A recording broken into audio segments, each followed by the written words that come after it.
കേരളം എന്ന പേര് നേടിയെടുക്കാൻ മോദി സർക്കാർ വേണ്ടിവന്നുവെന്ന് ലോക് ജനശക്തി പാർട്ടി സംസ്ഥാന പ്രസിഡന്റ് അരുൺ വേലായുധൻ ജില്ലാ കൺവെൻഷൻ ഉദ്ഘാടനം ചെയ്ത് സംസാരിക്കുകയായിരുന്നു അദ്ദേഹം.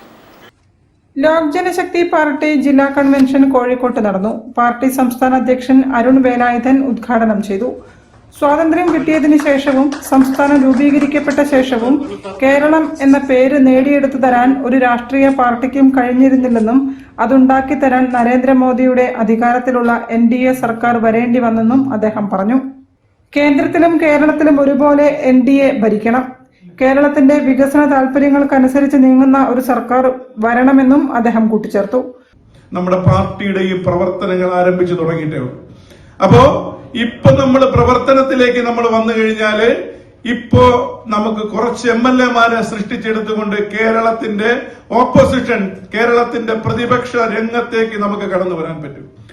വീണ്ടും അടുത്ത 5 വർഷം കൊണ്ട് കേരളത്തിൽ ഒരു NDA സർക്കാർ, ഭാരതീയ ജനതാ പാർട്ടിയുടെ നേതൃത്വത്തിലുള്ള ഒരു NDA സർക്കാർ വരുമ്പോ എന്റെ ഏറ്റവും വലിയ സ്വപ്നം അന്ന് കേരള നിയമസഭയിലേക്ക് LJP-യുടെ ഒരു 4 MLA-മാരെങ്കിലും മിനിമം ഉണ്ടാവണം, ഒരു മന്ത്രി ഉണ്ടാവണം. ആ ലക്ഷ്യത്തിലേക്ക് നമ്മൾ എത്തും, തർക്കമില്ല.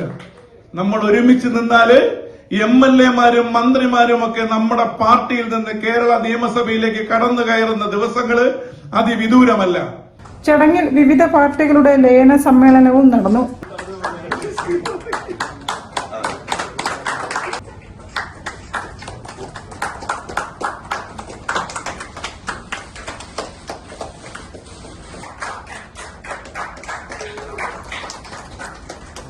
സംസ്ഥാന ജനറൽ സെക്രട്ടറി രാഹുൽ സുരേഷ്, സംഘടനാ സെക്രട്ടറി സജി നായർ, സംസ്ഥാന വൈസ് പ്രസിഡന്റ് ഷെനൂബ് താമരക്കുളം, നിയാസ് വൈദ്യർ, കോഴിക്കോട് ജില്ലാ president Shanish Krishna, general secretary Binu Kumar, Amritha, Mohandas Kalakkandi എന്നിവരും പങ്കെടുത്തു. News bureau, Kozhikode. വാർത്തകളിൽ ഒരു ഇടവേള. ക്യാൻസറിനെതിരെ പൊരുതാനായി കാലിക്കറ്റ് സിറ്റി സർവീസ് സഹകരണ ബാങ്കും MVR ക്യാൻസർ സെന്ററും സംയുക്തമായി അവതരിപ്പിക്കുന്ന ക്യാൻസർ ചികിത്സാ സഹായ പദ്ധതിയാണ് മാസ് കെയർ.